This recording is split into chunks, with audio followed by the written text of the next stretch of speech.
뭐 다른 교수님은 모르겠지만 이메일로 요청해 주시면은 제가 PDF로 자료를 드릴게요. 네.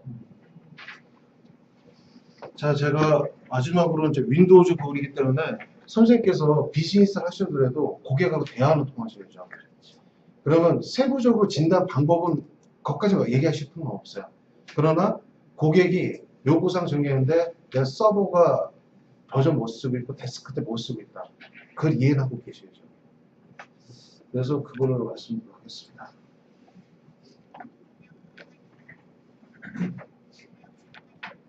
자, 제품군 시리즈 말씀드릴게요. 먼저 데스크탑 부분.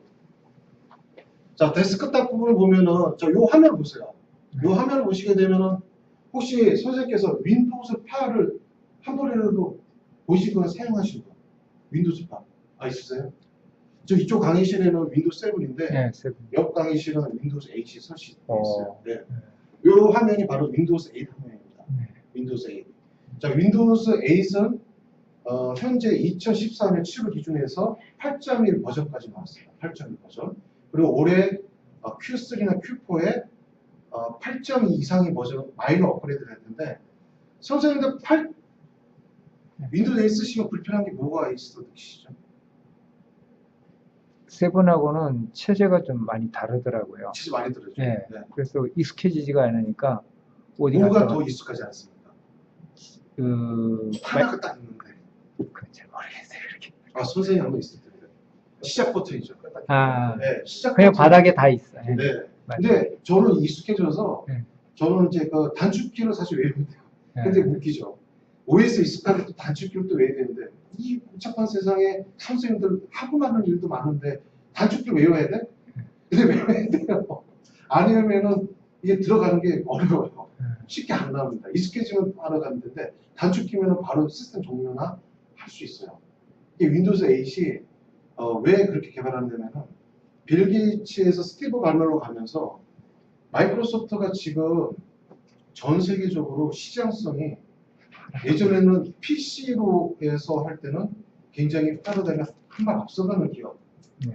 뭔가 벤처로서 한 발 앞서가는 기업인데 지금 마이크로소프트 이미지는 어떻습니까? 구시대적 유물론. 그렇죠. 선생님 정확히 말씀하셨는데 저도 이제 마이크로소프트 출신이긴 하지만 지금 스티브 발머가 굉장히 잘못하고 있어요. 저 국내 비즈니스도 매출이 뭔지 아십니까? 네. 선생님들 마이크로소프트 오피스 다 사용하시죠? 네. 아래한 것도 오피스에 매출 넣고 살고 있어요. 그렇죠. 엔터프라이즈 클라우드 이후로는요 다 뺏겼어요. 시장성. 더군다나 시장성 더 뺏긴 게 안드로이드와 iOS 맞죠? 스마트폰이나 스마트 기기에 사용한 OS에 물렸습니다. 지금 한 2년 이상 뒤처지고 있어요. 저 노키아를 인수했는데도 조차도 노키아가 소프트웨어가 구닥다리예요. 안드로이드 시장이 결국 구글에 귀속이 되고 하드웨어만 갖고 있잖아요. 그래서 마이크로소프트가 지금 뒤처지고 있습니다. 그래서 지금 시장성이 안 좋아져요. 지금 마이크로소프트요 사람 잘라낸다 그래요. 제 친구가 아직까지 좀 있거든요. 그래서 불안해서 어떻게 하면 좋겠냐 저한테 얘기해요. 네. 이거 올해 자르는데 아마 그 언론에 나올 수도 있고 안 나올 수도 있는데 사람 이번 또 많이 자르는 거예요. 아마 계속 자를 거예요. 마이크로소프트. 자, 그래서 제가 왜 이렇게 말씀드렸냐면은 갑자기 윈도우즈 8이 스티브 발머가 원래 할 때는 PC, 스마트폰, 태블릿 PC 모든 곳에 다 활용하자. 개념은 좋아요. 개념은 좋은데 PC 기반의 환경이 스마트폰 기반이 아니잖아요. 태블릿 PC가 아니잖아요. 아직까지는 터치 스크린 쓰는 데 많이 없어요. 노트북도 터치 스크린 되는 거 아예는 안 됩니다. 그러면 이거 어떻게 해요? 불편하잖아요. 그렇게. 그러니까 더 안 써요. 그래서 기업에서 어떡하죠? 윈도우즈 8 고려 안 하고 있어요. 절대 안 하고 있습니다. 그냥 세븐을 밀고 나가고 있어요. 네. MS가 나중에 고쳐주겠지. 네. 그래서 고칩니다. 그래서 올해 Q3에 시작 버튼이 다시 되살아나요. 윈도우즈 8.2 이상입니다. 그래서 현재 데스크탑 제품군은 이 두 개 제품군이 좀 살아있어요. 윈도우즈 8, 7이 있고 그 밑에 뭐가 있죠? 윈도우즈 XP가 있습니다. 윈도우즈 XP는 2002년도에 첫 탄생이 됐어요. 그럼 지금 2014년이죠. 자, 프로덕의 마이크로소프트의 라이프 사이클은 몇 년입니까? 5+1이에요. 5+5입니다. 기본 5년. 5년 동안은 뭐 보안 패치나 이런 제공해줘요. 그래서 윈도우 SP 끝납니다. 네. 그래서 그 단종됐다고 마이크로소프트나 이제 뭐 키사나 이런 데서 공개를 했죠. 그래서 윈도우즈 SP는 선생님도 쓰고 계시잖아요. 보안 패치인지 지금 못 봤어요. 거기다 취약증 나오죠. 그걸 안고 가시는 거예요. 이제 근데 공공기관의 민간기업에서 업무 특성상 아직까지 윈도우즈 SP 한게 많습니다. 근데 거기는 어쩔 수가 없어요. 그래서 뭘로 가느냐? 윈도우즈 에르스 가면은 또 그런 문제점이 있죠. 그래서 지금 아주 고민이 많아요. 자, 하지만 그럼에도 불구하고 선생님께서는 윈도우즈 AS를 취약점 진단 하셔야 돼요. 네, 하셔야 됩니다. 요청도 먹고 살고 비즈니스 하기 위해서는 요청 들어오시면 하셔야 되는데 윈도우즈 AS 아키텍처가 커널 모드 낼 때는 윈도우즈 7에서 크게 달라지지 않았어요. UI 모드가 크게 달라졌고 그래서 윈도우즈 7 기반의 취약점 진단에 대한 항목을 가지고 있으면 AS에서 다 호환이 된다. 이렇게 하시면 돼요. 그런데 A인용 체크리스트를 만들어야 되니까 원래 만들어야죠. 뭐 파서라든가 스크립트 돌리기 한 부분도 A인용 뭐 테스트를 해서 하긴 해야겠지만 7용으로 만들어 놓어도 거의 문제가 없다. 이렇게 하시면 되겠습니다. 그래서 현재 존재가 있는 부분은 윈도우 7과 8입니다. 이 7은 아직 라이프 사이클이 남아있어요. 라이프 사이클을 선생님께서 비즈니스 관점에서 왜 아셔야 되냐면 그걸 역이용하셔야 돼요. 그래서 고객사가 XP를 많이 쓰고 있어요. 1000대 쓰고 있어요. 근데 보안 출입증 계속 발생하고 있는데 진단해달라. 근데 당신네도 이거 마이크로소프트에서 라이프 사이클 끝났기 때문에 어떤 보안 배치가 나와도 특정 내가 진단할 때 이 부분에 대해서는 조치가 안 된다. 그러면 이거에서 위험에 계속 노출된 상황에서 하겠느냐? 그럼 고객은 어프로치를 하셔야죠. 업그레이드를 하시게 되고 그 업그레이드에 대한 뭐 컨설팅 피를 받으시면 되겠죠. 그렇게 해서 응용을 해서 세븐도 내년에 없어진다고 아까 네 맞아요. 그래서 기업 입장에 기업뿐만 아니라 공공기관이 죽으려고 해요. 그래서 공공기관이 이거는 지금 히든 시스템은 아닌데 이거 공개된 거예요. 안전행정부의 나라장한테 지금 RFP가 나온 사항인데 선생님께서 질문 잘 하시는데 그러면 지금 공공기관은 아직 윈도우즈 SP를 다 쓰고 있습니다. 7도 쓰고 있지만 XP와 7 그 겸용해서 쓰고 있어요. 공공기관 경우에. 특히 이제 그 세종시 쪽에서는 다 그런 좀 버전이 7이 좀 많긴 하지만 XP도 쓰고 있죠. 그럼 이제 7이 내년에 단종이 되면은 그럼 8로 업그레이드 해야겠네요. 해야 되겠죠. 그럼 공공기관 입장에서는 8로 가기 위해서는 이 UI 때문에 골치 아프고 있어요. 그래서 기다려보고 있는 상태입니다.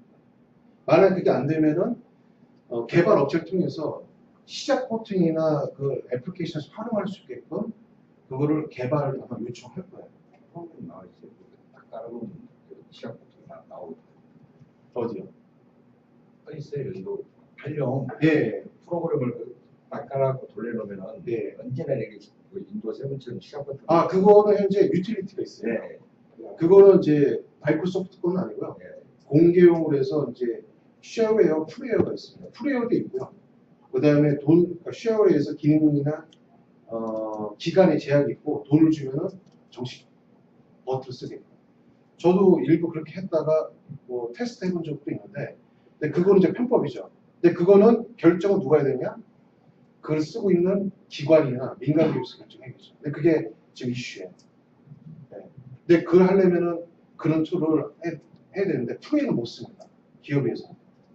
그거는 바이올레이션이에요. 소프트웨어 저작권이 위배되기 때문에 돈 주고 써야 되죠. 그래서 그런 게 여러 가지 걸려 있어서 그래서 AC 올해 하반기에 업그레이드 시작 버튼에서 살아나면은 그때 이제 그 업그레이드에 대한 니즈가 좀 있을 거로 예상해요. 근데 그렇다고 많이 일어나진 않을 거고요. 그 다음에 이제 서버 제품만 말씀드리고 오늘 제 강의를 마치도록 하겠습니다. 자, 그럼 서버 제품군은 현재 윈도우 서버 NT부터 해서 근데 윈도우 서버 2012가 있는데 단종 버전은 뭐가 있냐? 이 버전 이하는 단종됐습니다. 윈도우 서버 2008 단종됐어요. 단종됐습니다. 다만 보안 패치는 마이크로소프트의 라이센스 정책에 의해서 보안 패치를 받을 수 있어요. 그러나 단종이 됐습니다. 지금 고객사에서 또는 또 선생님이 만약에 창업해서 회사에 마이크로소프트 기반에서 OS를 구매하신다고 하면은 이 버전을 사실 겁니다. 윈도우 서버 2012. 네. 그래서 윈도우스 서버 2012는 크게 세 가지 버전이 있습니다. 세 가지 버전. 윈도우스 서버 2012 R2 버전이 있고 그냥 스탠다드 버전이 있어요. R2 버전은 네트워크 서비스가 강화된 기능이 바로 윈도우스 서버 R2 버전이에요. 그래서 액티브 디렉토리 서비스가 제공해주고요. VPN 기능이라든가 그 다음에 대규모 계정 관리 서버를 활용할 때 쓸 수 있는 버전이 되겠고요. 그 다음에 윈도우스 서버 2012 R2 에센셜 서비스. 이 R2 기능에 이건 사용자나 중소기업용으로 보시면 돼요. 소규모 그룹용으로 보시면 되겠고요. 이거는 뭐가 차이냐? CPU 메모리 거기에 제한이 걸립니다. CPU 메모리 거기에 걸려버려요. 기능 거의 똑같은데 대부분 똑같은데 CPU 메모리 지원에 걸려버립니다. 그래서 이 에센셜을 가지고 종업원 그러니까 임직원 수가 뭐 10,000명 이상의 이걸 쓴다. 난리 납니다. 감당이 안 돼요. 트래픽이 감당이 안 돼요. 근데 그런 대규모는 윈도우스 12 R2. 현재 이걸로 하면은 유저 사용자 계정을 적어도 한 1,000만 건 이상 만들 수 있어요. 근데 이거는 그렇게 만들기 어렵습니다. 하드 리소스가 못 따라주기 때문에. 클라우드나 뭐 다른 가상 네. 클라우드 이제 그 말씀입니다. 클라우드가 이거예요. 윈도우스 서버 2000 R2 윈도우스 서버 2008에 엔터프라이즈 버전에 하이퍼브이라는 기능이 있습니다. 하이퍼브이가 가상화를 하기 위한 서비스 이름입니다. 지금 하이퍼브이는 마이크로소프트에서 사용하고 있고요. 근데 윈도우스 서버 제품군에서 윈도우스 서버 2012검에서 버추얼 데스크탑 인프라스트럭처 VDI가 요즘 뜨거운 감자인데 제가 아까 정부 쪽 얘기를 했었죠. 정부에서 아까 이 데스크탑 OS 이슈 그 다음에 내부적으로 이슈 건수가 너무 많죠. 사고 건수가 날 가능성이 있단 말이에요. 그러면 그걸 통제를 어떻게 해야 되냐? 가상화가 해결해요. 그래서 지금 안행부에서 진행 방향이 모든 주 정보기관, 그러니까 세종시에 있는 안전행정부, 미래창조과학부, 농림축산식품부, 해양수산부 등 주 부처의 PC를 없애고요. 프라이빗 클라우드 환경으로 나갈 예정입니다. 그에 대한 지금 마스터 플랜 사업 계획이 있고 그걸 어디서 하느냐? KT에서 땄어요. 사실 그 KT하고 저랑 좀 얘기를 하고 있습니다. 그 건에 대해서. 네. 그거는 계약이 됐어요. 그래서 말씀드립니다. 계약 안 됐으면 제가 그걸 말씀드릴 수 없는 사안인데 지금 KT랑 계약은 됐어요. 근데 제가 클라우드에 대한 보안 부분을 제가 합류하기 위해서 이제 그런 거에 대해 좀 진행을 좀 하고 있는데 그거까지. 그래서 앞으로 몇 년 후에는 정부에서는 이런 OS를 안 쓸 거고요. 프라이빗 클라우드 환경을 쓸 겁니다. 근데 그게 대한 레퍼런스가 이제 구글이 되게 잘 돼 있거든요. 구글이 서비스가 잘 돼 있습니다. 그래서 그런 레퍼런스를 통해서 한국형 프라이빗 클라우드로 책을 나가야죠. 예정입니다. 그러면은 마이크로소프트 입장에서 어떻게 될까요? 타격 먹습니다. 시장이 없어지죠. 시장이 없어져요. 왜냐하면 데스크탑 구글 OS의 안드로이드나 또는 그 가상 OS 기반의 마이크로소프트 오피스의 호환되어 있고 애플리케이션을 짜주면은 MS 워드, 파워포인트, 엑셀, MSX 파일 다 불러드리고 수정 다 가능해요. 그러면 미쳤다고 돈 주고 MS 돈 주고 사겠습니까? 안 사죠. 근데 다만 마이크로소프트에서는 클라우드에 대한 라이센스는 받을 거예요. 그렇죠? 어떻게 받을 겁니다. 네. 그러나 이게 MS 호환 파일이라고 하면은 MS가 의미가 없죠. 그렇죠. 마이크로소프트에서는 마이크로 인프라 기반에 할 수 있는 그 가상화 운영 체제가 윈도우스 애저라고 합니다. 아저라고 얘기하는데 아저 기반에 오피스 365가 올라가게 돼 있어요. 그게 가상화 부분인데 그게 KT에서 했다가 실패했습니다. KT에서 그걸 했다가 실패를 했어요. 왜 장사가 안 되니까 돈도 많이 내고. 만약 정부가 그렇게 나가게 되면 오피스 호환 파일만 하게 되고 오피스 제품 안 쓴다. 그럼 어떻게 받아낼 겁니까? 그래서 아래 한글 한글과 컴퓨터 제조사한테 너네들 왜 MS 오피스 파일을 읽어오는데 너 왜 라이센스 돈 안 주냐? 못 주잖아요. 그런 꼴이 된다는 거죠. 그러면 MS 어떻게 되겠습니까? 이제 철수해야 돼요. 그래서 정부에서 지금 그걸 하고 있어요. 그럼 타격이 커집니다. 근데 정부가 사실은 아래 한글 쪽만 하고 있어서 오피스 시장품은 오는데 문제는 뭐죠? 운영체제죠. 그렇죠. 운영체제가 없어져요. 없어집니다. 근데 그게 마이크로소프트로 기반을 갈지 다른 거 갈지 아직 결정이 안 됐는데 MS 기반은 안 갈 수도 있어요. 그렇죠. 안 갈 수도 있습니다. 안 안 가야 가면요 MS 그냥 망해요. 음. 그러니까 짐 싸야 됩니다. 시장성 없어져요. 네. 자, 그래서 오늘은 여기까지 진행하도록 하겠습니다. 혹시 질문 사항 있으면 한 번만 받고 마치도록 하겠습니다. 네. 자, 없으시면 오늘 제 강의를 마치도록 하겠습니다. 수고 많으셨습니다. 수고하셨습니다. 네.